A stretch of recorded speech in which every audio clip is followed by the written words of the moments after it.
Oke, Assalamualaikum warahmatullahi wabarakatuh. Selamat pagi teman-teman semua. Pada video kali ini kita akan berbicara mengenai ikatan kovalen polar, asam dan basa. Kenapa kita mendiskusikan ini lagi, materi yang sudah kita bahas di kimia dasar semester lalu? Karena pada senyawa organik banyak ikatan itu dibentuk oleh ikatan kovalen, namun yang lebih banyak lagi adalah ikatan kovalen polar. Sehingga penting bagi kita untuk memahami bagaimana antara karbon dan hidrogen dan yang lainnya itu saling berikatan satu sama lain. Oke, ikatan kimia, kita refresh lagi, adalah gaya tarik-menarik antara atom-atom sehingga atom tersebut tetap berada bersama-sama dan terkombinasi menjadi suatu senyawa. Nah, dalam konteks hari ini kita berbicara mengenai senyawa kimia organik. Oke, secara umum teori ikatan itu dapat kita pisah menjadi dua. Yang pertama adalah dengan secara valensi, ikatan valensi. Yang kedua kita gunakan adalah teori orbital molekul. Namun dalam kali ini kita akan lebih banyak menggunakan teori ikatan valensi karena lebih cocok dan lebih mudah dipahami. Elektron terluar dari sebuah atom itu adalah kita sebut dengan elektron valensi. Ini memegang peranan utama dalam pembentukan sebuah senyawa kimia. Elektron valensi ini akan berikatan satu sama lain, sehingga pembentukan ikatan kimia itu dapat terjadi dengan dua cara. Cara pertama itu adalah dengan perpindahan elektron atom sehingga terdapat ion positif dan ion negatif. Yang keduanya nanti akan saling tarik menarik.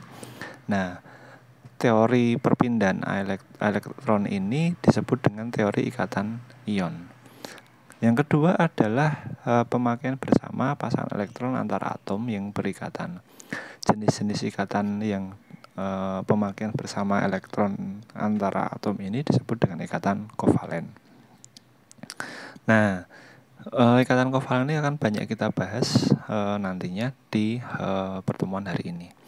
Atom yang berikatan ini memiliki konfigurasi elektron yang mantap. Maksudnya mantap ini adalah konfigurasi elektron valensinya di kulit terluar adalah sebanyak 8 elektron valensi. Ini sesuai ataupun mirip dengan konfigurasi elektron dari gas mulia. Oke, kemudian dalam kimia organik kita akan lebih banyak menggunakan atau akan ketemu lebih banyak dengan ikatan kovalen. Namun ikatan kovalen sendiri itu dapat kita golongkan menjadi dua. Yang pertama adalah ikatan kovalen murni. Ikatan kovalen murni ini adalah dia membagi secara rata persebaran elektron atau energi dalam pembentukan ikatan tersebut. Dan ada juga namanya ikatan kovalen polar. Ikatan kovalen polar itu terjadi ketika energi ataupun elektron itu tertarik lebih kuat ke salah satu sisi atau salah satu konstituen dari pasangan atom yang berikatan. Sehingga kalau teman-teman lihat di diagram energinya itu menjadi tidak simetris. Kalau kovalen murni itu bentuknya simetris. Namun dalam ikatan kovalen polar itu bentuk persebaran energinya tidak simetris. Karena salah satu elektron itu tertarik lebih kuat ke salah satu sisinya. Baik itu sisi di dalam slide ini dituliskan sisi X maupun sisi Y. Ketika ketika elektron itu tertarik sampai dia lepas, maka ikatannya menjadi ikatan ionik. Nah, inilah perbedaan antara ikatan kovalen murni, ikatan kovalen polar, dan ikatan ionik. Kemudian kuat dan tidaknya sebuah tarikan ataupun bagaimana elektron nanti berpindah tertarik ke sisi mana itu sangat dipengaruhi oleh elektronegativitas dari atom yang mengikatnya. Elektronegativitas itu umumnya meningkat dari kiri ke kanan melintasi tabel periodik dan menurun dari atas ke bawah. Kemudian teman-teman bisa lihat di tabel periodik ini dari kiri ke kanan dia akan akan meningkat elektronegativitasnya. Kenapa? Karena jumlah elektron valensinya juga dari kiri ke kanan semakin bertambah. Kemudian ketika elektron valensinya lebih banyak atau makin banyak dari satu atom ke atom yang lain, maka kemampuan untuk menarik elektron itu lebih kuat. Sedangkan menurun dari atas ke bawah. Dari atas ke bawah itu adalah terjadinya peningkatan jumlah elektron. Elektron meningkat berarti lapisan yang mengelilingi inti atom juga semakin bertambah. Semakin banyak lapisan, maka kekuatan tarikannya semakin lemah. Teman-teman perhatikan unsur yang berwarna merah ini memiliki elektronegativitas yang besar. Ada NO, FCl, dan Br. Sedangkan yang warna kuning ini elektronegativitasnya dikatakan sedang, dan warna hijau adalah yang paling tidak efektif. Teman-teman tidak perlu menghafal semua ini. Yang perlu teman-teman perhatikan adalah dalam kimia organik hanyalah unsur C, H, NO, FCl, Bri, dan mungkin sulfur P itu akan kita bahas. Yang lainnya tidak perlu diperhatikan dengan seksama. Yang perlu teman-teman pahami adalah C, H, NO, BPS, dan unsur halogen FCl, Br, dan I. Oke, lanjut. Seperti dalam contoh di sini adalah metanol. Metanol itu adalah jenis alkohol yang dimana gugus metil berikatan dengan gugus alkohol, sehingga dia membentuk yang namanya metanol. Contoh yang kedua adalah metil litium. Metil yang berikatan dengan litium. Nah, dalam metanol terdapat atom O yang elektronegativitasnya lebih tinggi daripada C, sehingga elektron akan lebih tertarik ke yang unsur O. Teman-teman bisa lihat di diagram energinya, di situ yang berwarna merah itu merupakan elektronegativitasnya ataupun tempat di mana energinya lebih tinggi daripada yang hijau maupun biru. Sedangkan pada karbon litium ini elektronegativitasnya cuma 1,0, sedangkan karbon 2,5, sehingga elektron pada litium itu lebih tertarik ke C. Jadi densitas elektron ataupun energi elektron itu teman-teman bisa lihat dari berapa sih elektronegativitas dari masing-masing unsur ataupun yang diikat itu apa. Kemudian kita berbicara mengenai momen dipol. Momen dipol ini didefinisikan sebagai besarnya muatan Q di kedua ujung dipol molekul dikalikan jarak antar muatan, sehingga momen dipol ini hanya dipengaruhi oleh dua jenis. Yang pertama adalah muatan, yang kedua adalah jarak. Semakin pendek jarak, maka momen dipolnya semakin kecil. Makin panjang jarak, maka momen dipolnya makin besar.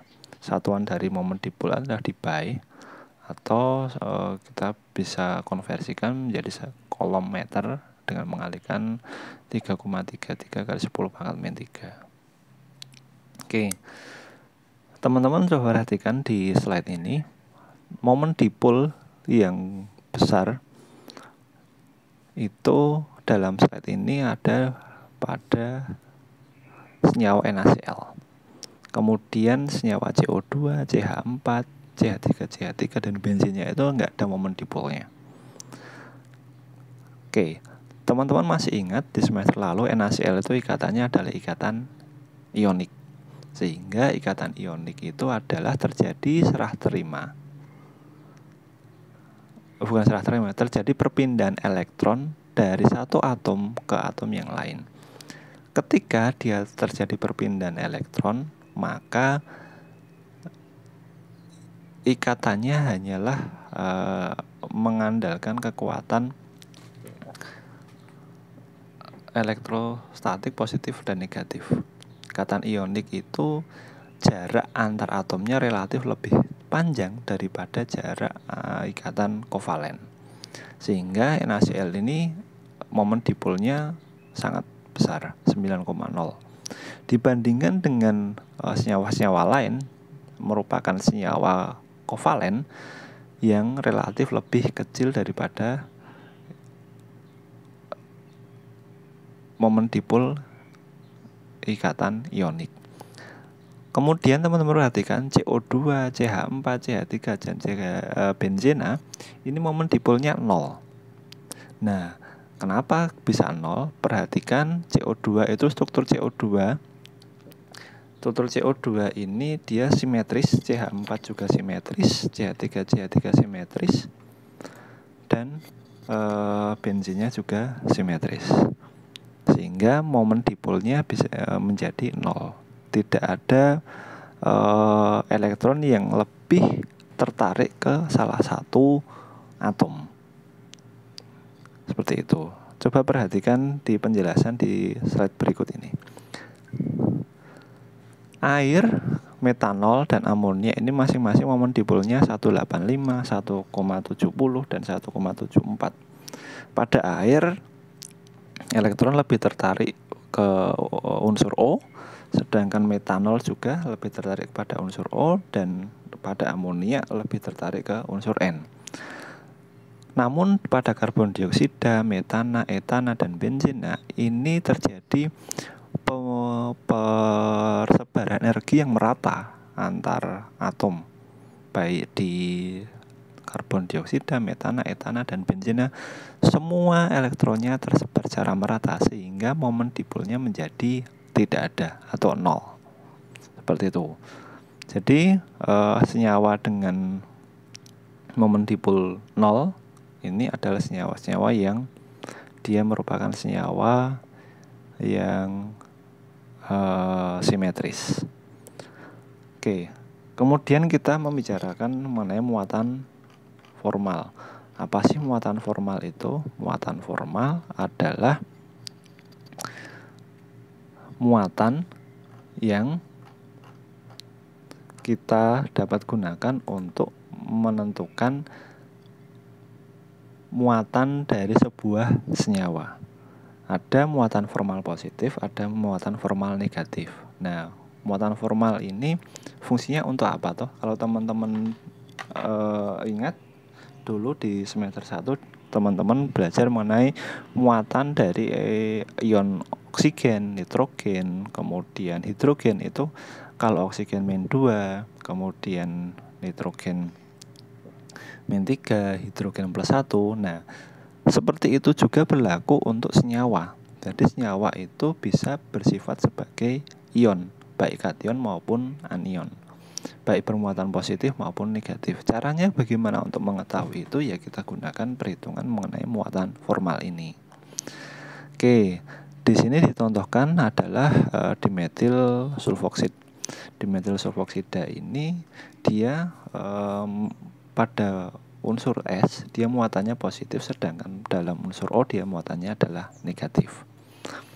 Nah, untuk perhitungan muatan formal kita dapat menggunakan perhitungan seperti ini.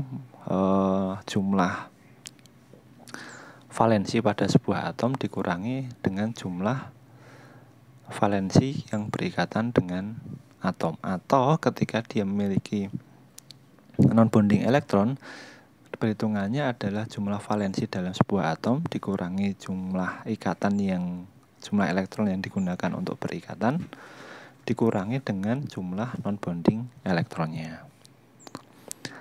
Oke, untuk sulfur teman-teman perhatikan pada unsur sulfur. Sulfur itu elektron valensinya adalah 6, kemudian elektron yang digunakan untuk berikatan adalah 6. Di sini sulfur ini mengikat 3 buah ikatan yang masing-masing ikatan ini terdapat 2 elektron.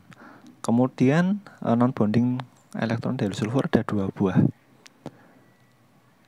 Kemudian muatan formalnya berapa? Muatan formalnya adalah 6 dikurang 6 per 2 dikurang 2, jadi plus 1. Kemudian oksigen valensinya 6. Oke, elektron valensi dari oksigen 6. Oksigen yang digunakan untuk berikatan, elektron digunakan untuk berikatan adalah 2. 2 dari mana?